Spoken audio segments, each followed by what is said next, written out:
Hello friends, Gayatri క్రియేషన్కు స్వాగతం. గాయత్రి క్రియేషన్లో ఈరోజు మనం లాగు దయ్యం అనే కథ గురించి చెప్పుకోబోతున్నామండి. ఈ కథను రచించిన వారు వెంకట సుందర్రావు గారు. ఈ కథకు చక్కని చిత్రాలు వేసింది చిత్రగారు. అనగనగా ఒక ఊరు. ఆ ఊళ్ళో ఒక తల్లి కొడుకు ఉన్నారు. తండ్రి చనిపోయిన 4 సంవత్సరాలైంది. మంచి గౌరవంగా పెరిగిన కారణం చేత కొంచెపు దూరపూరైన స్థితివంతుల బిడ్డనే కొడుకు వివాహం చేసుకుంది ఆ తల్లి. అతని పేరు పరాంకుశం. అయినా అతన్ని స్నేహితులందరూ తాతయ్య అని పిలుస్తారు. ఇక మన తాతయ్య చిన్నవాడు కాబట్టి స్నేహితులతోనే తిరగటం, వారితోనే భోంచేయటం, వారితోనే కలిసి నిద్రపోవటం ఇట్లా చేస్తూ ఉండేవాడు. సంవత్సరమైంది పెళ్ళై. మామగారు అల్లుడిని పండగకు తీసుకువెళ్దామని వచ్చారు. కానీ స్నేహితులను వదిలి వెళ్ళటం మన తాతయ్యకి ఇష్టం లేదు. ఇక మామగారి బలవంతం చేత వెళ్ళక తప్పింది కాదు. తనతో స్నేహితులు కూడా వస్తే గాని రానన్నాడు మన తాతయ్య. అందుకని వారిని కూడా మామగారు తీసుకొని బయలుదేరారు. సరే, ఇకేం అల్లుడు వచ్చాడు కదా అని మామగారింట్లో పంచపక్ష పరమాన్నాలు, ఆవకాయ పిండి వంటలతో ఆ రోజు మధ్యాహ్నం భోజనం జరిగిపోయింది. మధ్యాహ్నం భోజనాలు ఆలస్యం అవటం చేత మాకు ఆకలి అనిపించటం లేదని స్నేహితులు రాత్రి భోజనం మానేశారు. కానీ మన తాతయ్య సిగ్గు చేత మధ్యాహ్నం భోజనమే సరిగా చేయలేదు. ఆకలేస్తుంది. అయినా స్నేహితులు భోజనం చేయమన్నారు కాబట్టి తను చేయనన్నాడు, మానేశాడు. అల్లుడి కోపం వచ్చిందోమని మామగారు, బావమరుదులు, మరదళ్ళు అంతా వచ్చి బతిమాలారు. సేమిరా వద్దంటే వద్దన్నాడు.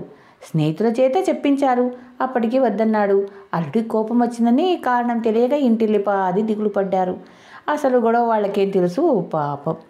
రాత్రి స్నేహితులతో పాటు అల్లుడికి మేడ మీద పక్కేశారు. గాలి బాగా వేస్తుందని పడుకున్నారు. మనవాడు నిద్రపోతేగా ఒక మూల కడుపులో కాలుతుంది. ఏం చేస్తాడు? ఒక రాత్రి వేళ స్నేహితులను లేపాడు. అరే, ఈ వేళ మీరు కడుపు నిండా భోజనం చేశారా అయ్యా? నా సంగతి మీకు తెలుసు కదా, ఆకలి మండిపోతుందిరా, నిద్ర పట్టడం లేదు, ఏం చేయను అన్నాడు. పాపం వాళ్లకు ఏమీ తోచలేదు. అటు ఇటు చూస్తే ఆ వంటిల్లు మండువా ఇల్లు. అందువల్ల మండువా గొట్టం ద్వారా వంటింట్లోకి దూరి దిగవచ్చు. కానీ రావటం చివరికి ఆలోచించి మనవాడి స్నేహితులు వాళ్ల కండువాలన్నీ ఒకదానికొకటి ముడేసి తాతయ్య నడుముకు కట్టారు. ఒరే, నిన్ను ఈ విధంగా మండువా గొట్టం ద్వారా వంటింట్లోకి దింపుతాం. బాగా నీకు కావలసినవన్నీ వడ్డించుకు తిను. తినటం అవగానే లాగు అని అను, మళ్ళీ నిన్ను పైకి లాగేస్తాం అన్నారు. తర్వాత తాతయ్యను వంటింట్లోకి దింపారు. ఆకలి బాగా వేస్తుందేమో, తనకు కావలసినవన్నీ వడ్డించుకొని తిని 1 గంట సేపటికల్లా ఎట్లాగైతే లాగు అని పిలిచాడు తాతయ్య. లాగేదెవరు? ఎంతసేపటికి తాతయ్య పిలవకపోయేసరికి అతని స్నేహితులు నిద్రమత్తున గుడ్డ వదిలేసి అంతా గుర్రుపెట్టి నిద్రపోయారు. ఎవరికీ వినిపించలేదు ఆ కేక. అక్కడి నుంచి లంకించుకున్నాడు. మనవాడు ఎప్పటికైనా వినిపించకపోతుందా అని లాగు లాగు లాగు అని కేకలు వేయసాగాడు. కొంతసేపటికి అత్తగారు కింద పడుకొని ఉండటం వల్ల ఆమెకు ముందు వినిపించింది. ఏమిట్రా, నేను వంటింటి తాళం వేశాను కదా, అక్కడి నుంచి లాగు అని అంటుందేమిటి అని కంగారు పడి భర్తను లేపి, ఏమండోయ్, మన వంటింట్లో రాత్రి తాళం వేశాను, కానీ అందులోంచి ఇప్పుడు ఏదో లాగు లాగు అని అంటుంది.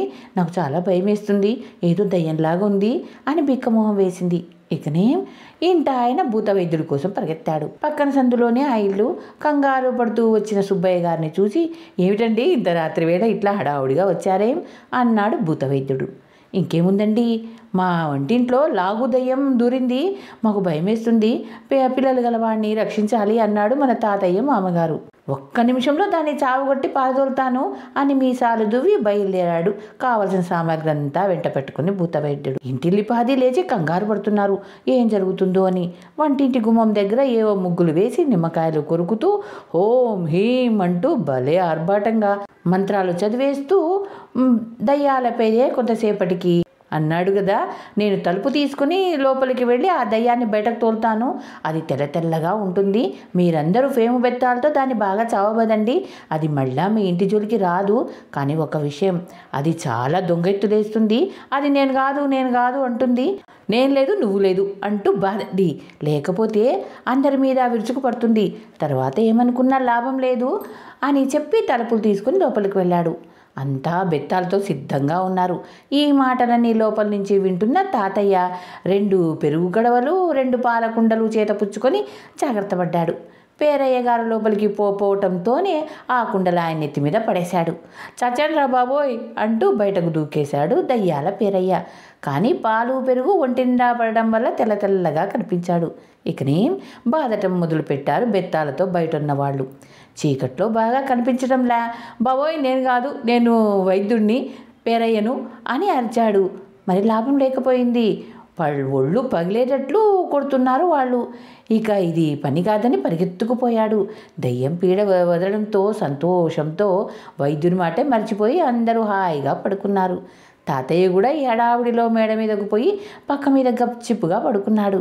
మరుసటి ఉదయాన వీధి అరుగు మీద సున్నబుట్లు వేసుకొని కూర్చున్న పేరయ్య గారిని చూసి సుబ్బయ్య గారు అన్నారు కదా, ఏమండి రాత్రి దయ్యాన్ని వెళ్ళగొట్టినప్పుడు బాగానే ఉన్నారు కదా, ఇదంతా ఏమిటి అని. ఆ దయ్యం నాకు బాగా శాస్తి చేసిందండి. రాత్రి దయ్యానికి బదులు మీరంతా నన్ను చావుగొట్టారు అని జరిగిన కథంతా చెప్పేశారు దయ్యాల పేరయ్య. సుబ్బయ్య గారు చాలా విచారించి బాధపడి ఇంటికొచ్చారు. తాతయ్య ఏమీ ఎరగనట్లు, ఏమండి మామగారు రాత్రి మన ఇంట్లో ఏదో గొడవైనట్టుందిగా అన్నాడు. చాలే నాయన, దాన్ని పారదోలడానికి వచ్చిన ఆ దయ్యాల పేరయ్య గారిని ఒళ్ళు చితక బాధ కొట్టింది. ఇంకా నయ్యం, నువ్వు అదృష్టవంతుడివి అన్నది అత్తగారు. మూడో నాడు స్నేహితులంతా నవ్వుకుంటూ వాళ్ళ ఊరు వచ్చేశారు. అప్పటి నుంచి తాతయ్యను లాగుదయ్యం అంటే చాలేరా అనేవాడు మన తాతయ్య పరాంకుశం. ఇది అండి లాగుదయ్యం యొక్క కథ. దయ్యాన్ని విడిపించడానికి వచ్చి దయ్యాల పేరయ్యే చచ్చేట్లు దెబ్బలు తిన్నాడు. ధన్యవాదాలు.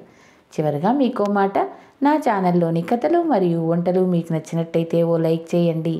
మీ బంధువులకు, స్నేహితులకు, తెలిసిన వాళ్లకు షేర్ చేయండి. మరిన్ని టేస్టీ వంటల కోసం, మరిన్ని మంచి మంచి కథల కోసం గాయత్రి క్రియేషన్ను సబ్స్క్రైబ్ చేసుకోండి. ధన్యవాదాలు.